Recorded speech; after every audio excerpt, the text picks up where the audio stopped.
കോട്ടയം ജില്ലയിലായിരുന്നു നാടിനെ നടുക്കിയ സംഭവം അരങ്ങേറിയത്. കോട്ടയം ജില്ലയിലെ അതിരമ്പുഴയ്ക്കടുത്തുള്ള അമ്മഞ്ചേരി ഗ്രാമം. അവിടെ ഒരു റബ്ബർ തോട്ടത്തിൽ തമിഴ്നാട് സ്വദേശിയായ ടാപ്പിംഗ് തൊഴിലാളി ഒരു പോളിത്തീൻ ചാക്കുകെട്ട് കാണുന്നു. അസാധാരണമായ രീതിയിൽ കെട്ടിവെച്ചിട്ടുള്ള ആ ചാക്ക് കണ്ടപ്പോൾ സംശയം തോന്നിയ ടാപ്പിംഗ് തൊഴിലാളി ചാക്കുകെട്ട് തുറന്നു നോക്കിയ നിമിഷത്തിൽ തന്നെ അയാൾ അലറി വിളിച്ചുകൊണ്ട് പിന്നിലേക്ക് മാറി. ബെഡ്ഷീറ്റ് കൊണ്ട് പൊതിഞ്ഞ നിലയിൽ വികൃതമായ ഒരു മുഖമായിരുന്നു അതിൽ കണ്ടത്.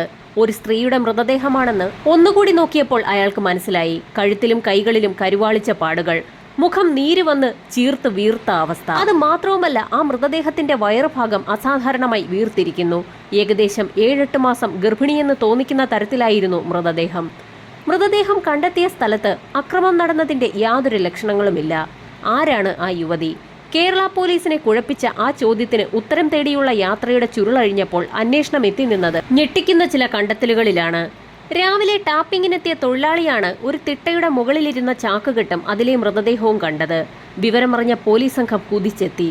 ഒന്നിലധികം പേർ ചേർന്ന് ചെയ്ത കൊലപാതകം എന്നതായിരുന്നു പോലീസിന്റെ ആദ്യ സംശയം. അന്വേഷണം തുടങ്ങിയതും ആ വഴിക്കായിരുന്നു.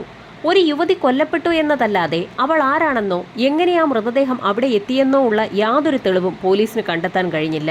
സമീപ പ്രദേശങ്ങളിലുള്ള CCTV ദൃശ്യങ്ങൾ കേന്ദ്രീകരിച്ച് അന്വേഷണം നടത്തിയെങ്കിലും പോലീസിന് ഒരു തുമ്പും ലഭിച്ചില്ല. സമീപ ദിവസങ്ങളിൽ ജില്ലയിൽ നിന്ന് കാണാതായ സ്ത്രീകളുടെ വിവരങ്ങൾ ശേഖരിക്കുക എന്നതായിരുന്നു പോലീസിന്റെ ആദ്യ നടപടി.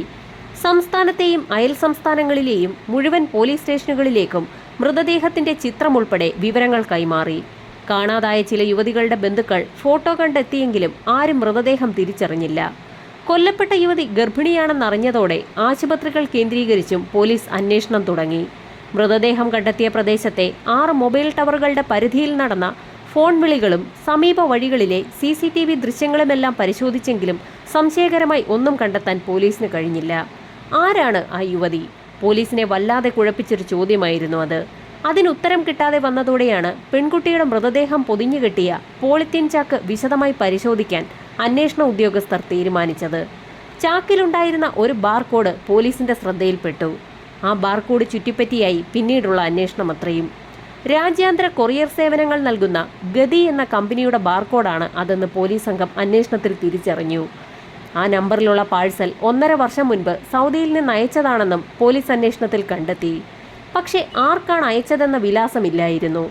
ഡൽഹിയിലെത്തിയ പാഴ്സൽ അവിടെ നിന്നും മംഗലാപുരത്തേക്കും പിന്നീട് കോഴിക്കോട്ടേക്കും എത്തിയതായാണെന്ന് പരിശോധനയിൽ പോലീസിന് മനസ്സിലായി.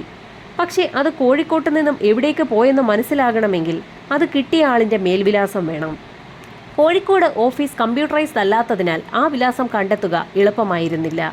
പക്ഷേ പിന്നോട്ടില്ലെന്ന് തന്നെ പോലീസ് ഉറപ്പിച്ചു. അങ്ങനെ ഗോഡൌണിലെ പഴയ രജിസ്റ്ററുകൾ തപ്പാൻ തുടങ്ങി. ഒരു ദിവസം നീണ്ട തിരച്ചിലിനൊടുവിൽ കോട്ടയത്തുള്ള ഖാദർ യൂസഫ് എന്ന ആൾക്ക് എത്തിയ പാഴ്സലായിരുന്നു അതെന്ന് കണ്ടെത്തി. മേൽവിലാസം മാത്രമല്ല, ഖാദർ യൂസഫിന്റെ മൊബൈൽ നമ്പറും ആ രജിസ്റ്ററിലുണ്ടായിരുന്നു. ആ മൊബൈൽ നമ്പറും അഡ്രസ്സും ഉപയോഗിച്ച് ഖാദറിനെ പറ്റി പോലീസ് വിശദമായി തന്നെ ഒരു അന്വേഷണം നടത്തി. മൊബൈൽ നമ്പറിന്റെ ടവർ ലൊക്കേഷനും പരിശോധിച്ചു. അപ്പോഴാണ് പ്രതിയിലേക്ക് വിരൽ ചൂണ്ടിയ ആ തെളിവ് പോലീസിന് ലഭിക്കുന്നത്. മൃതദേഹം കണ്ടെത്തിയതിന്റെ തലേ ദിവസം രാത്രിയിൽ ഖാദർ യൂസഫിന്റെ മൊബൈൽ ഫോണിന്റെ ലൊക്കേഷൻ അമ്മഞ്ചേരിയിലെ ആ റബ്ബർ തോട്ടത്തിന് സമീപത്തായിരുന്നു. ഈരാറ്റുപേട്ട സ്വദേശി ഖാദർ യൂസഫ് കോട്ടയം അതിരമ്പുഴയിലാണ് താമസിക്കുന്നത്. കുറേക്കാലം സൗദിയിലായിരുന്നു. മടങ്ങിയെത്തിയ ശേഷം കോട്ടയത്ത് ശാസ്ത്രി റോഡിൽ സർജിക്കൽ ഉപകരണങ്ങളുടെ കടയിൽ ജോലി ചെയ്യുകയായിരുന്നു. ഖാദർ യൂസഫിനെ തേടി അയാൾ ജോലി ചെയ്യുന്ന സ്ഥാപനത്തിലാണ് പോലീസ് സംഘം എത്തിയത്. കരുവാളിച്ച് വികൃതമായ മൃതദേഹത്തിന്റെ ഫോട്ടോ കാണിച്ച് ഇതാരാണെന്നറിയുമോ എന്നതായിരുന്നു പോലീസിന്റെ ആദ്യ ചോദ്യം. ഇത് അശ്വതിയല്ലേ എന്ന് പറഞ്ഞു തുടങ്ങിയെങ്കിലും അയാൾക്ക് അത് മുഴുവനാക്കാൻ കഴിഞ്ഞില്ല. താൻ അറിയാതെ പറഞ്ഞു പോയല്ലോ എന്നുള്ളതായിരുന്നു അയാളുടെ ചിന്ത. പക്ഷേ ആ സമയത്ത് ഖാദറിന്റെ മുഖത്ത് മിന്നിമറഞ്ഞ ഭാവങ്ങളിൽ നിന്നും ആ കൊലപാതകവുമായി ഖാദറിന് ബന്ധമുണ്ടെന്ന് പോലീസ് ഉറപ്പിച്ചു. അങ്ങനെ ഖാദറിന്റെ വീട്ടിൽ പോലീസ് ഒരു പരിശോധന തന്നെ നടത്തി. 1.5 വർഷത്തോളമായി ഖാദർ തനിച്ചാണ് താമസിക്കുന്നതെന്നാണ് പറഞ്ഞിരുന്നത്. ഭാര്യ വിദേശത്താണ്. പക്ഷേ ആ വീട്ടിൽ ഒരു സ്ത്രീ അടുത്ത ദിവസങ്ങളിൽ താമസിച്ചതിന്റെ എല്ലാ ലക്ഷണങ്ങളും ഉണ്ടായിരുന്നു. ഉപയോഗിച്ച് പാതിയാക്കിയ നെയിൽ പോളിഷ് ഉൾപ്പെടെ സ്ത്രീകൾ ഉപയോഗിക്കുന്ന വസ്തുക്കളെല്ലാം പോലീസ് അവിടെ നിന്നും കണ്ടെത്തി. കൂടാതെ വീട്ടിലെ 3 കട്ടിലുകളിൽ ഒരെണ്ണത്തിൽ ബെഡ്ഷീറ്റ് ഇല്ലായിരുന്നു. പിന്നാലെ ഖാദറിനെ പോലീസ് കസ്റ്റഡിയിലെടുത്തു. ഖാദറിനെ രഹസ്യ കേന്ദ്രത്തിലേക്ക് മാറ്റി അശ്വതി ആരാണെന്ന അന്വേഷണം പോലീസ് ആരംഭിച്ചു.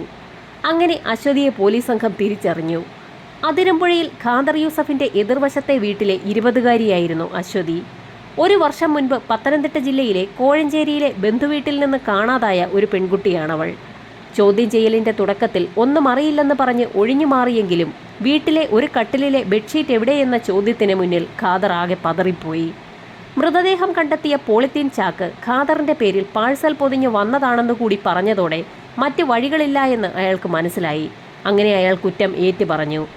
അതിരമ്പുഴയിലെ വീടിന്റെ എതിർവശത്ത് താമസിക്കുന്ന അശ്വതിയുടെ കുടുംബവുമായി ഖാദറിന് നല്ല അടുപ്പമായിരുന്നു.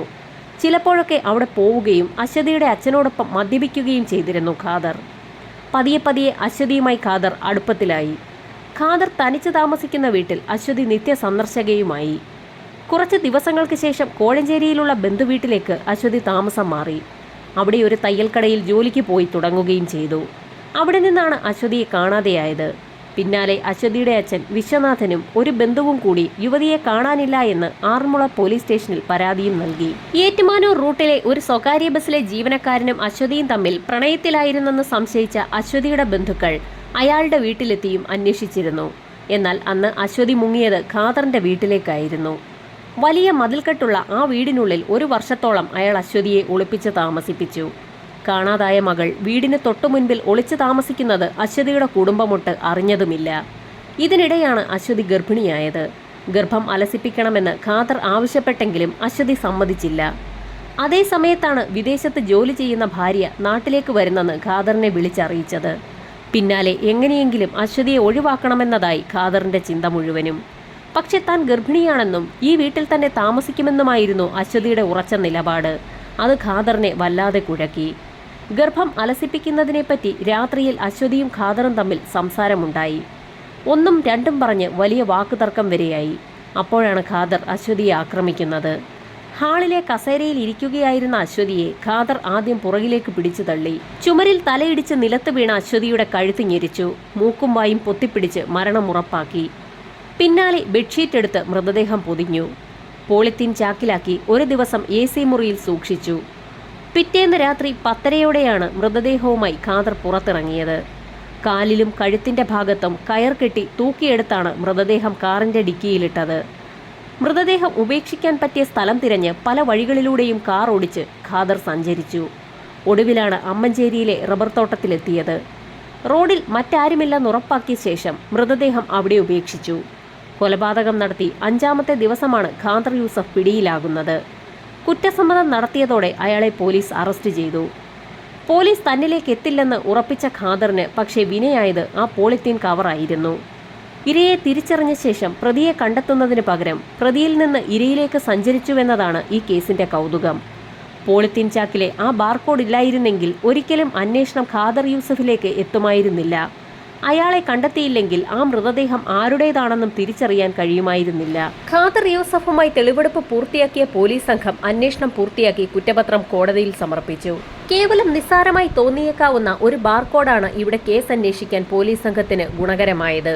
അതിവേഗം അന്വേഷണം പൂർത്തിയാക്കി കുറ്റപത്രം കോടതിയിൽ സമർപ്പിച്ച പോലീസ് സംഘത്തിന് കോടതിയുടെ പ്രത്യേക പ്രശംസയും ലഭിച്ചു.